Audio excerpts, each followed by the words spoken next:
कुछ करने से पहले पुरुष के लिंग में से एक पानी जैसा कुछ निकलता है, उसे क्या कहते हैं?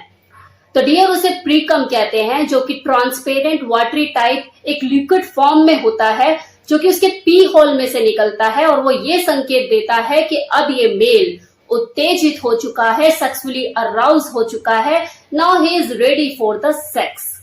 प्रीकम बिल्कुल वैसा ही एक तरल पदार्थ होता है जो किसी फीमेल की वजाइना में से इंटरकोर्स करने से पहले निकलता है।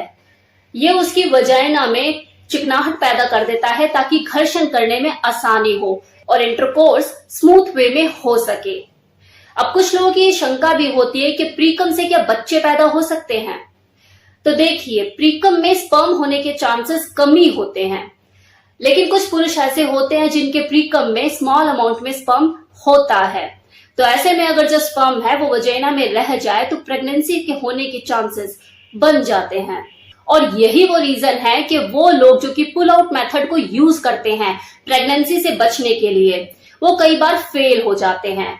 उनके दिमाग में यही चलता है कि यार, मैंने तो एंड टाइम में जो पीनस उसे बाहर निकाल लिया था और बाहर डिस्चार्ज किया था, फिर मेरी वाइफ प्रेग्नेंट कैसे हो गई?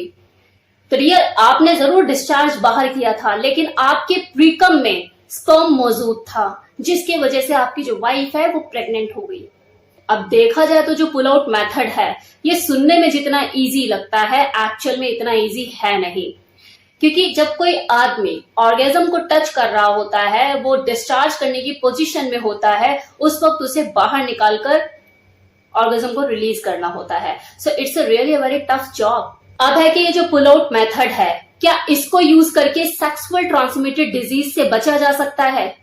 तो जी नहीं। सेक्सुअल ट्रांसमिटेड डिजीज से बचने का सिर्फ एक ही उपाय है कि उस इंसान के साथ जो कि सेक्सुअल ट्रांसमिटेड डिजीज से पीड़ित है, उसके साथ किसी भी सूरत में फिजिकली होने की भूल कर भी भूल ना करें।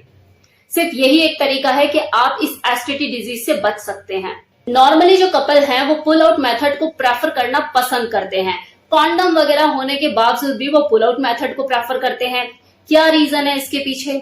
तो देखो, इसके पीछे अलग अलग तरह के रीजन हो सकते हैं। जैसे वो कपल जो कि सरप्राइज प्रेगनेंसी के लिए तैयार हैं कि अगर ठहर गया तो कर लेंगे बच्चा, कंसीव करेंगे, उसे कंटिन्यू करेंगे, और अगर नहीं ठहरा तो कोई दिक्कत नहीं।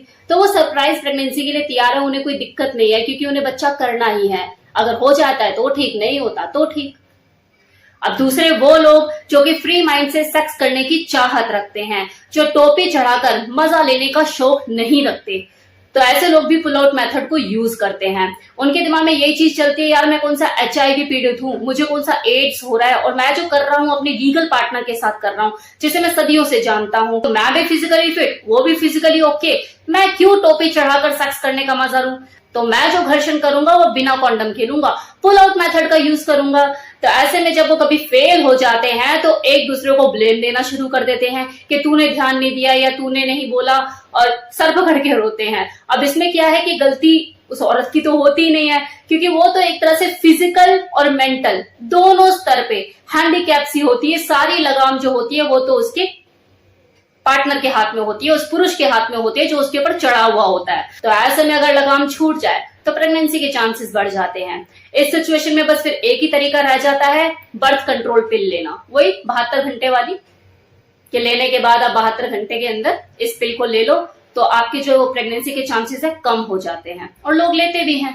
अब देखो, अगर पुल आउट मेथड कोई यूज करता ही है तो इसे और ज्यादा सेफ बनाने का सिर्फ एक ही तरीका है कि जब आप अपना डिस्चार्ज बाहर करो, यानी कि पुल आउट मेथड यूज करो, तो अपनी वाइफ को या अपनी गर्लफ्रेंड को सेम टाइम में बोलो कि जाके यूरिन पास आउट करके आए। तो इससे क्या है कि अगर कुछ स्पर्म या कुछ ऐसा लगता भी है कि कुछ रह गया है तो वो सेम टाइम में बाहर निकल आए, इमीडिएट उसे बोलो कि उठकर जाए और यूरिन पास आउट करे, तो चांसेस और ज्यादा कम हो जाते हैं। तो ये था मेरी तरफ से इंफॉर्मेशन रिगार्डिंग प्रीकम, कि प्रीकम किसे कहते हैं और पुल आउट मेथड किसे कहते हैं। Thank you so much.